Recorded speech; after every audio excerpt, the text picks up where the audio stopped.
অভিনব উদ্যোগ কামারপুকুর গ্রাম পঞ্চায়েতের। ভাবছেন কি সেই অভিনব উদ্যোগ?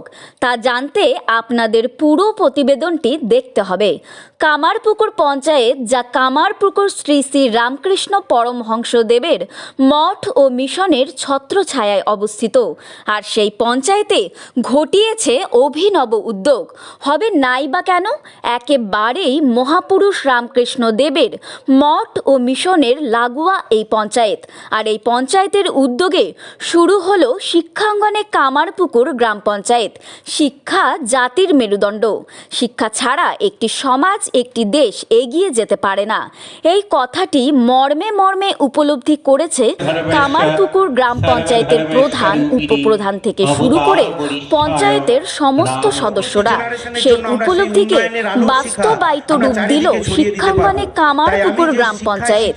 যারা আর্থিকভাবে পিছিয়ে পড়া দুস্থ ছাত্রছাত্রী, তাদের একেবারে বিনামূল্যে পাঠদান করবে এই শিক্ষাঙ্গন, যা বর্তমান সময়ে চিন্তা করা এক দুর্লভ ব্যাপার।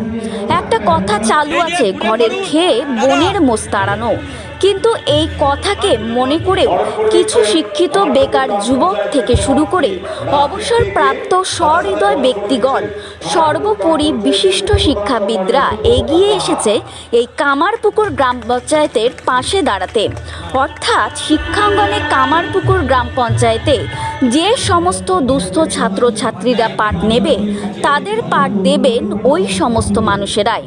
অর্থাৎ এটি সুষ্ঠু সামাজিক দায়বদ্ধতা থেকেই এই সমস্ত বিশিষ্ট মানুষজনেরা এগিয়ে এসেছেন কামারপুকুর পঞ্চায়েতের পাশে, এবং এরকম একটি পরিকল্পনা নিতে সদর্থক ভূমিকা পালন করেছেন। আর সেই শিক্ষাঙ্গনের উদ্বোধন হয়ে গেল আজ।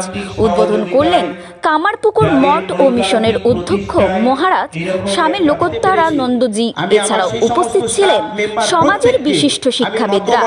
কামারপুকুর গ্রাম পঞ্চায়েতের এই উদ্যোগকে সাধুবাদ জানিয়েছেন এলাকার সর্বস্তরের মানুষেরা। এ সম্পর্কে কামারপুকুর গ্রাম পঞ্চায়েত প্রধান রাজদীপ দে এবং উপপ্রধান সূর্যপ্রকাশ লাহা কি জানাচ্ছেন, চলুন তা দেখে নেওয়া যাক।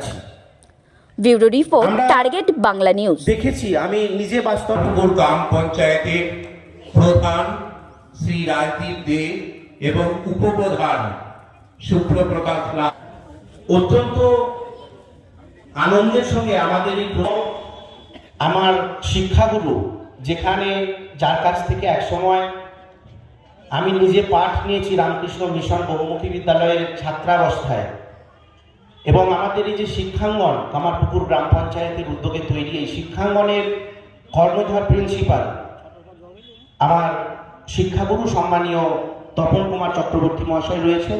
ওনাকেও আমি প্রণাম জানাচ্ছি।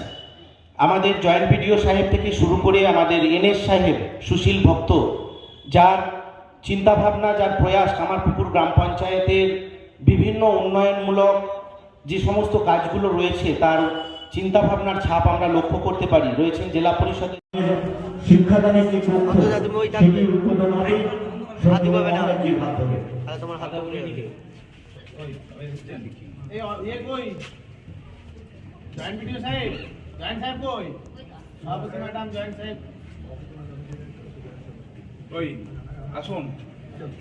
শুধুমাত্র ছাত্রছাত্রীদের এখন যাওয়ার দরকার নেই, আমরা বলে দেবো, তারপর ছাত্রছাত্রীরা লাইন করে ক্লাস হয়।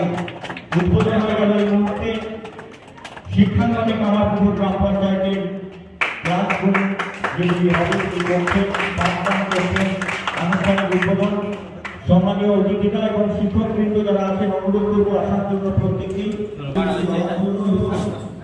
আমাদের পঞ্চায়েতের সকল স্টাফ যারা অত্যন্ত পরিশ্রম করে আগামী গতকাল থেকে এই সুন্দর অনুষ্ঠানটা সহযোগিতা করেছেন। আমার কামারপুকুর গ্রাম পঞ্চায়েতের মানুষের কাজ করতে গিয়ে আমাদের কাছে অভাব অভিযোগ এসেছে। অনেক সাধারণ ঘরের ছেলেমেয়েরা, নিম্ন মধ্যবিত্ত বাড়ির ছেলেমেয়েরা, তারা টিউশনির যে চাহিদা, সেই চাহিদা অনুযায়ী তাদের সাধ্য থাকলেও সাধ্য সেইভাবে হয়নি। সেই কারণে আমরা আমাদের কামারপুকুর পঞ্চায়েত বোর্ডের সমস্ত সদস্যরা মিলে আমরা এই সিদ্ধান্ত নিয়েছি যে আমাদের নিচের তলাটা যেহেতু ফাঁকা আছে, আমরা এখানকার রিনাউন্ড যে সমস্ত শিক্ষক মহাশয়রা আছেন তাদেরকে ডেকে আলোচনা করে আমরা এই পথে এগিয়েছি। এবং তাতে আপনারা দেখেছেন ব্যাপক সাড়া পড়েছে। ইতিমধ্যে 123 জনের ওপর ছাত্রছাত্রী নাম নথিভুক্ত করেছে, যার শুভ উদ্বোধন আজকে আমাদের পরম পূজনীয় মহারাজজি করেছে। দাদা, আপনারা প্রতি ক্ষেত্রে শিক্ষার ক্ষেত্রে উন্নয়নের কথা বলেন, কোথাও কি আপনারা সরকারি শিক্ষার ক্ষেত্রে ভরসা নাই বলে এইভাবে আপনাদেরকে নতুন করে শিক্ষাক্ষেত্র তৈরি করতে হচ্ছে? না, সরকারি শিক্ষাক্ষেত্রে যে সমস্ত শিক্ষাদানগুলো হয় সেই শিক্ষাদানগুলোকে যাতে আরও আমরা, যেমন বাড়িতে আপনি টিউশনই রাখেন, বাড়ির বাবা মা যারা একটু শিক্ষিত তারা তার বাড়ির ছেলে মেয়েদের দেখাতে পারে, কিন্তু যাদের বাবা মা অতটা শিক্ষিত নয়, ক্লাস 9-10-এর ছাত্রছাত্রীরা, তাদেরকে মাস্টারমশাইয়ের কাছে যেতেই হয়। তাই সাধ্য থাকলেও মাস্টারমশাইদের কাছে সাধ্য না থাকার জন্য ওরা যেতে পারেনি। সেই প্রচেষ্টাকে সার্থক রূপ দেওয়ার জন্যই কামারপুকুর গ্রাম পঞ্চায়েতের এই চেষ্টা। তা কোথাও তাহলে গিয়ে মেনে নিচ্ছেন বিদ্যালয়ের শিক্ষায় একজন স্টুডেন্ট পরিপূর্ণ নয়, তাকে বাইরে থেকে শিক্ষা নিতে হবে? না, বিদ্যালয়ের শিক্ষায় একজন শিক্ষক পুরোপুরিভাবে পরিপূর্ণ, কিন্তু সেই শিক্ষাকে বাস্তবে রূপদান করতে গেলে যে অধ্যাবসায়টা দরকার তার বাড়িতে, সারাদিনের যে অভ্যাসটা দরকার, মাস্টারমশাইরা যে শিক্ষাটা দিচ্ছেন সরকারিভাবে, সেই অভ্যাসটা করানোর জন্যই আমাদের এই শিক্ষাঙ্গনে কামারপুকুর গ্রাম পঞ্চায়েত। দেখুন, এটা বাস্তবতা হচ্ছে এটাই যে আমি নিজে একজন গরিব বাড়ি থেকে উঠে আসা ছেলে, এবং আমার ছাত্রাবস্থায় আমার বাবা দিনমজুরি করতেন এবং এখনও করেন।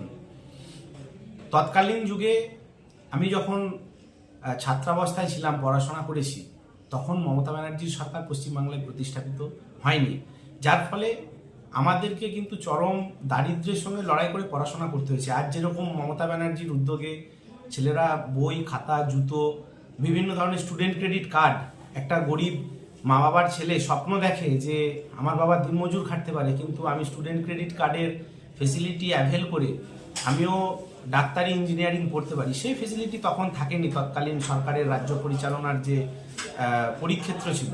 তো স্বাভাবিকভাবে আমাদের অত্যন্ত কষ্ট করে পড়াশোনা করতে হয়েছে আমাকে এবং আমার বোনকে। সেই জায়গায় দাঁড়িয়ে আমি তৎকালীন রামকৃষ্ণ মিশন স্কুলের হেডমাস্টার মহারাজ স্বামী জ্ঞানলোকানন্দজির ব্যবস্থাপনায় একটি ফ্রি কোচিং সেন্টারে পড়তাম, এবং সেখানকার টিচারদের কাছ থেকে বিনামূল্যে, বিনা পারিশ্রমিকে ওনারা পড়াতেন আমাদের, এবং সেভাবেই পড়াশোনা করেছি। তাই আমি কামারপুকুর গ্রাম পঞ্চায়েতের প্রশাসনিক প্রধানের জায়গায় এসে সর্বপ্রথম আমি মনে করেছিলাম যে রাস্তাঘাট, ড্রেনেজ, পথবাতি ইত্যাদির উন্নয়ন তো থাকবেই, কিন্তু যা বাস্তবিক মানুষের মনের খোরাক যোগায়, অর্থাৎ শিক্ষাক্ষেত্রে একটা আমূল পরিবর্তনের, উন্নয়নের সোপান তৈরি করতে হবে। এবং এক্ষেত্রে আমি নিশ্চিতভাবে আমার গ্রাম পঞ্চায়েতের উপপ্রধান সাহেব সম্মানীয় শুভ্রপ্রকাশ লাহা এবং এই যে শিক্ষাঙ্গন কামারপুকুর গ্রাম পঞ্চায়েতের, তার প্রিন্সিপাল আমারই শিক্ষাগুরু টিকেশিদা, তপন কুমার চক্রবর্তী এবং অন্যান্য শিক্ষক, এবং কামারপুকুর গ্রাম পঞ্চায়েত প্রত্যেকটি সদস্যা, তাদের যে নিরলস পরিশ্রম, আমার গ্রাম পঞ্চায়েতের প্রত্যেকটি স্টাফ, এক্সিকিউটিভ সাহেব, এনএস সাহেব, জিআরএস, ভিএলই, আমার যিনি সহায়ক রয়েছেন, প্রত্যেকের যে পরিশ্রম, প্রত্যেকের নিরলস প্রচেষ্টায় আজকে কামারপুকুর গ্রাম পঞ্চায়েতের শিক্ষাঙ্গন। এই শিক্ষাঙ্গন যদি সত্যি দুস্থ এবং পিছিয়ে পড়া মানুষ যারা, সেই সমস্ত ছাত্রছাত্রী, আর্থিক অনটন যাদের রয়েছে, তাদের পক্ষে যদি তাদের বিন্দুমাত্র সহযোগিতার একটা সোপান হয়ে ওঠে, আমাদের পরিশ্রম সার্থক হবে।